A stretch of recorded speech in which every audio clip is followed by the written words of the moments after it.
In this lesson, we're going to create the frame of our bike using the spline modeling techniques. So what I want to do first in this scene is I want to go ahead and adjust my reference image plane. I just want to move this back off of my grid simply because whenever we create our lines, they're going to be created right along this origin line. So basically it'll be drawing these right on top of this reference image. And what I will be doing is moving our pieces back and forth, trying to get them separated from this image. So it's just easier to go ahead and move this right now.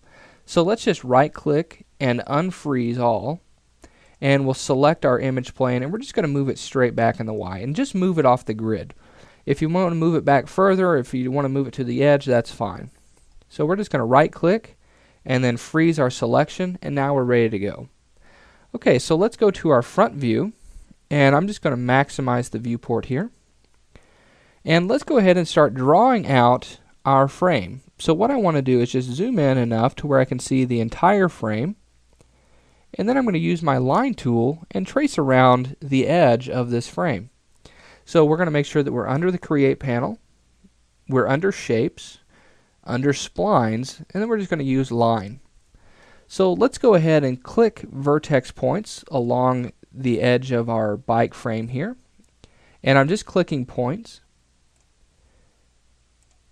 and just kind of meeting the corners. And if I have a curve, I'm always going to put like a vertex in the middle of that. And I'm just going to drop one right here and cut right through here. I know that the frame doesn't actually come down this far, but that's okay. We can adjust this later. Now what I'm doing now is I'm actually putting vertex points down that are matching or corresponding to my previous vertex points that I've put down. So I have one here, so I want to put one right in this area. I have one here, so I want to put one here and here. There's one here as well. So what I'm doing is just matching these vertex points, just so they have a partner whenever we start building this spline cage. Now remember, this is asking us if we want to close the spline whenever we click on that first vertex that we first created, and we want to hit yes. Okay? So now we're ready to go ahead and edit this line here. Now before we do that, we want to right click one time because the line tool is still turned on. So that will end that line drawing process. And now we can go to our modify panel, and we're going to go to vertex mode. Now in the third lesson, we discussed using the spline modeling methods, and we're just going to go ahead and select these vertices. And what I'm going to do, just to make things a little bit easier to start out, I'm going to right click and go to Bezier corner. And what I'm going to do is just adjust the handles of all these vertices to match my frame. So it's just kind of like tracing this out. So I'm just going to grab this handle here, and I have these frame accents, and I'm not following along with those. I'm just trying to imagine my frame that is actually underneath there. So we're just going to trace this out here, best of our ability. And if you need to, you can go ahead and just select around a vertex and move the individual vertex that way if you need to adjust that. Let's say it's not quite on our image, and you don't have to actually be exact with your vertices. I wouldn't obsess over this too much as I sit here and make sure that this is matched up properly. So we can really adjust these. Now you'll notice that I'm only able to move left and right. I can't move up and down. Remember that that's dealing with our move tool here. The X direction is constrained.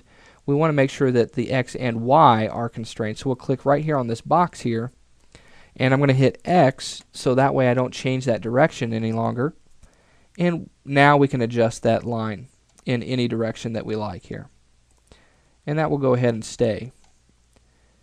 Okay, let's move this vertex here. And we're just going to trace this out all the way around. Now, this is one of those methods that you've just got to be patient with because it does take some time, but you really will get some really nice results. This is really great if we're trying to create some really specific details, especially during hard surface modeling like this. We've seen examples of this being used, and we've actually used examples like this for hard surface modeling in other lessons. So this is just a great little tool here to use. Now, we're going to be caging this out. Okay, we've built this spline around the outside, but what we're kind of doing here is we're actually creating the topology using splines of a 3D object.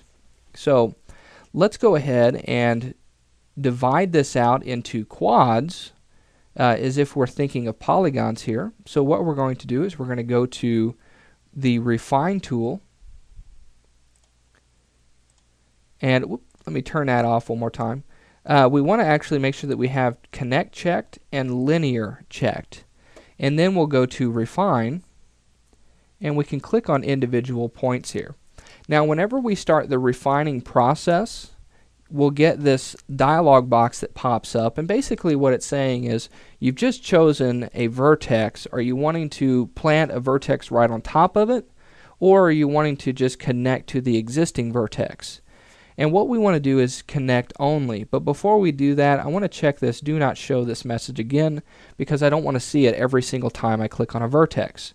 So we'll hit connect only, and then we'll choose our next vertex, the corresponding one, and then we'll right click to end that, and you'll see that line pop up. So it's really important here. So let's try this one more time. Let's do Refine. We'll click on this vertex and then the corresponding, and we'll right click, and that line will show up there.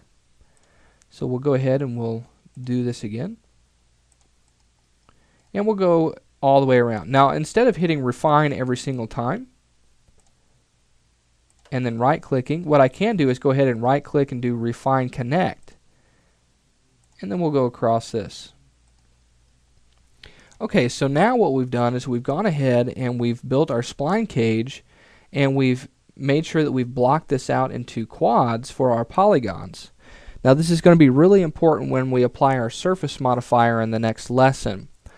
Now what I want to do now is go ahead and get this detail right here in the middle, and we're going to draw that out. We're going to be using the same techniques that we've just done. So let's go to our Refine tool here, and we're going to refine this line here. So we'll do Refine, and we're just going to click points here along our segments that follow along with our reference image. So I'm doing the outside of this line because it's going to give me kind of like a little flat spot just to kind of break up the curviness of this object. So now what we'll do is we'll right click, and then we're going to go ahead and edit this line to follow along with our reference image. So we'll do just like we did before. We're going to select these vertices, we'll right click, and we'll go to Bezier corner, and then we'll adjust the handles accordingly. So we'll do Bezier corner, try to match up our object here the best of our ability, and this is turning out pretty nicely. Now like I said, you just got to be patient with this. This can be a really fun process. This is probably one of my preferred methods to hard surface modeling. Depending on the actual complexity of the object itself, I can see that it's really helpful with like objects like vehicles and things like that. Now if we get into some more complex objects, maybe you might want to try a different method, depending on whatever works for you. Throughout this lesson, you're really going to find some methods that really work for you and your style, and you're going to discover the tools that you yourself are going to use. Alright, so we've drawn out this line, and what we want to do is go ahead and do another line that pretty much just matches right underneath the existing line that we just created. Now, I'm not going to go ahead and draw that at this point. What I want to do is go ahead and just stop the lesson right here, and in the next lesson we'll have that line. So I think at this point you could go ahead and draw the next line, and then we'll start right back up in the next lesson. Now in the next lesson, what we're going to do is we're going to finish out this spline cage, and then we're going to apply our surface modifier and make this some 3D geometry and really resurface this object.